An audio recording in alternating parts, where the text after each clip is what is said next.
Good morning बच्चों। आज हम आपके लिए नया पाठ शुरू करने जा रहे हैं जिसका नाम है जहाँ चाह वहाँ राह। यह आपका 5वां पाठ है। ठीक है, अब मैं सबसे पहले आपको इस पाठ का सारांश बताऊंगी। ठीक है, सारांश को आप ध्यान से सुनिए, आपको ये कहानी अच्छे से समझ आ जाएगी। ठीक है, क्या है किसमें? गुजरात के सूरत ज़िले में 26 साल की इला सचानी रहती है।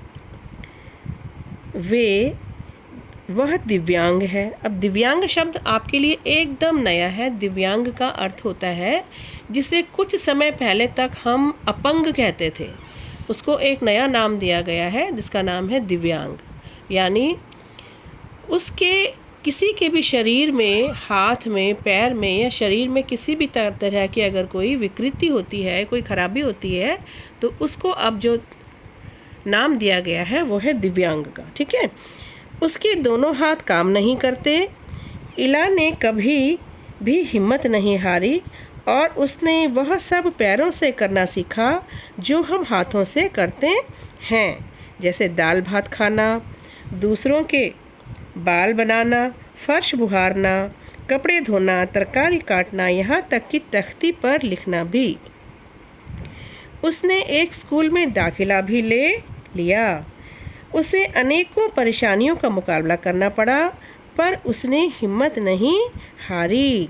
पहले उसकी सुरक्षा और काम की गति को लेकर सब चिंतित थे, लेकिन जिस फुर्ती से वह कोई काम करती थी, देखने वाले दंग रह जाते थे। कभी कभी परेशानी भी आती थी। उसने 10वीं तक की पढ़ाई की, पर 10वीं की परीक्षा पास नहीं कर पाई। उसे पता नहीं था कि उसे परीक्षा में लिखने के लिए अन्य व्यक्ति मिल सकता था, अन्यथा उसे असफलता प्राप्त न होती।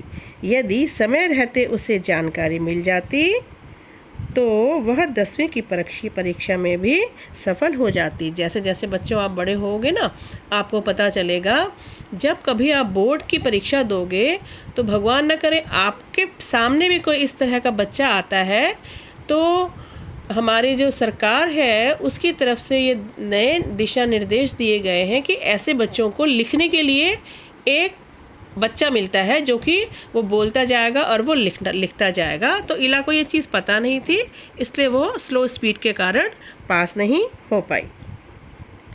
उसकी माँ तथा दादी कशीदाकारी करती थी। वह दोनों को बड़े ध्यान से काम करते देखती। उसने न जाने कब कशीदाकारी करने की ठान ली। यहाँ भी उसने अपने पैरों का सहारा लिया।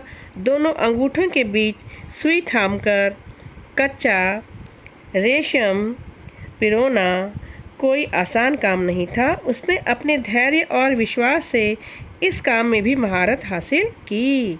16-17 साल की होते होते इला काठियावाड़ी कशीदाकारी में माहिर हो गई। ये हमारी जो कशीदाकारी हैं उनके नाम हैं।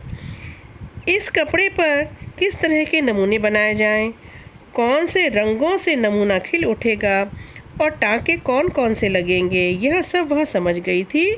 उसके काढ़े हुए कपड़ों की प्रदर्शनी लगी।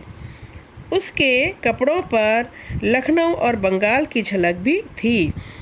बच्चों, जो हमारी कढ़ाई का काम होता है वो लखनऊ का भी काम होता है। लखनऊ के काम को कहते हैं चिकनकारी। ठीक है, उसने पत्तियों को चिकनकारी से सजाया था, डंडियों को कांथा से उभारा था। सब लोगों को पारंपरिक डिज़ाइनों में यह नवीनता खूब भाई।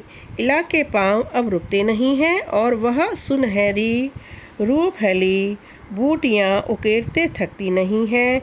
इला ने इस उक्ति को सिद्ध कर दिया है कि जहाँ चाह वहाँ राह। अब आपको ये कहानी अच्छे से समझ आ गई है। यह कोई झूठी कहानी नहीं है, यह सचमुच की इला नाम की लड़की को है, जिसे आप कई बार डिस्कवरी चैनल पर भी देख पाते होंगे बच्चों।